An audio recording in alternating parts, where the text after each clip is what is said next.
বন্দর নগরী চট্টগ্রামে সিরিজের তৃতীয় ও শেষ ওয়ানডে ম্যাচ খেলতে আগামীকাল বৃহস্পতিবার নিউজিল্যান্ডের মুখোমুখি হবে বাংলাদেশ।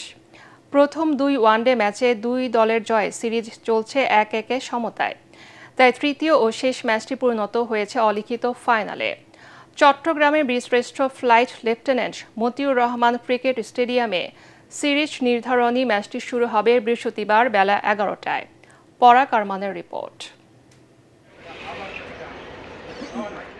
মিরপুর শেরেবাংলা স্টেডিয়ামে সিরিজের প্রথম দুই ম্যাচে নিউজিল্যান্ড ও বাংলাদেশ দুদলই জয় পাওয়ায় শেষ ওয়ানডে ম্যাচটি ফাইনালে রূপ নিয়েছে। তরুণ পেসার নাহিদ রানার বোলিংয়ে মুগ্ধ বাংলাদেশের pace bowling coach Shaun Tait. চট্টগ্রামের ব্যাটিং উইকেটে আগামীকাল জয় চাইছেন তিনি। তবে পিচের আচরণ কেমন হবে সে বিষয়ে সন্দিহান টেইট।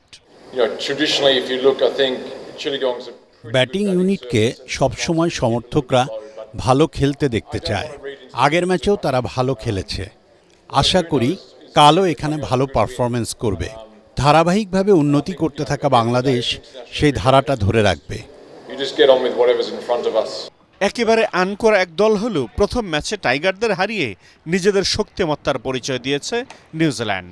সিরিজের শেষ ম্যাচটিতেও জিততে চাইছে তারা। সংবাদ সম্মেলনে তেমনটাই প্রত্যাশা তরুণ পেসার উইল ও রুরকের।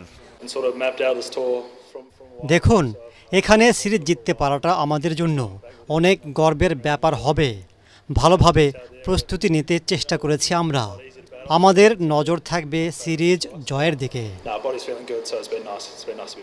চট্টগ্রামের উইকেট পড়তে পারাটা সমস্যা হলেও যে কোনো কন্ডিশনে মানিয়ে নিতে পারাটাই আন্তর্জাতিক ক্রিকেটারের প্রধান কাজ। পরাগ আরমান, এটিএন বাংলা।